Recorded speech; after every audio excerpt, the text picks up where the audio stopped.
Christian Bishop and Creighton warming up.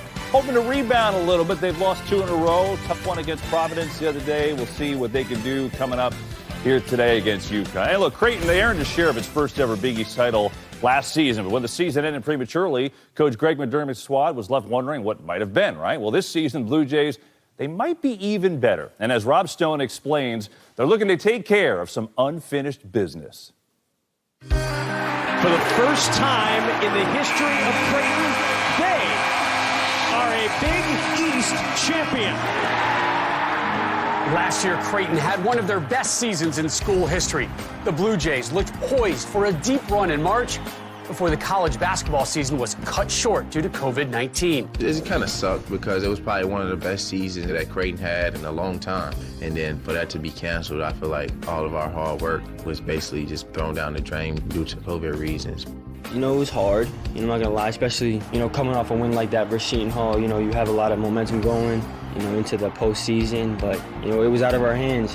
We didn't have the finality that you get at the end of a season. One of my regrets that COVID did not allow us to celebrate one of the best seasons in the history of our program. After an abrupt and cruel end to last season, Creighton entered this season ranked number 11, their highest preseason ranking in school history, and feeling like they have some unfinished business. I think we're a top 5 team. We have a lot of talent. We have a lot of different bodies who can do a lot of different things. And I think when we are all clicking on all cylinders and really locked in on the defensive end, then the sky's the limit for us. Honestly, I feel like this team can be better than last year's team due to the depth that we have. I just feel like we loaded at every position, man. And I feel like once guys buy into their roles and do what they have to do and do what Coach tells us to do, I feel like we'll be good. Game on the line. He gives it to Bishop. He dunks it home. I really think, if we take the approach of getting better each and every day, trying to take it one game at a time, our goal will occur. And every team's goal should be to win the national championship. If that's not your goal, why? There's no reason to be playing. I hope we're playing meaningful games the end of February and March that can result in an opportunity to be Big East champions again. And if we do that, then everything takes care of itself. And, hopefully this is a group that, can get past that first weekend in March and try to make some noise and make a run for a Final Four.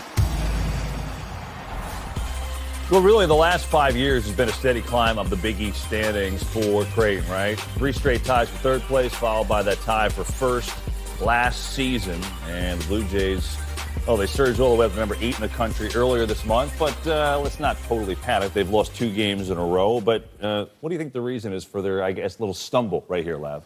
Well, I think Marcus Zagorowski, started slowly because of the offseason injury.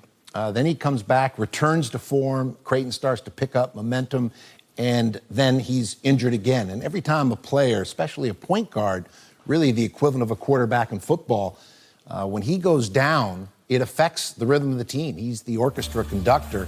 And so Creighton has been somewhat uneven. But again, they're not having an awful season. I think if they can have a stretch of play here, Casey, for a month or two without any injuries, they're capable of making a deep run in the NCAA tournament. Yeah, I agree with Lav. The other thing I would say, their three-point shooting has let them down. And this is a better Creighton defensive team, but their three-point shot is still their biggest weapon. The last 2 games, they're 10 for 46 from 3. And in particular, Mitch Ballack, who I believe is the best three-point shooter in the Big East, back-to-back games, he's the 0-4 from the three-point arc. That's something that hasn't happened to Mitch Ballack since his sophomore year. Wow. So I'm going to go out on a limb here and predict that Mitch Ballack's going to have at least 5 threes in this one. So Mahoney at the end there, too. He had a rough game. In that game against Providence, they were down so big at the beginning, and they just had to fight their way back the whole time, and then Duke hit a ridiculous step back, and that was that.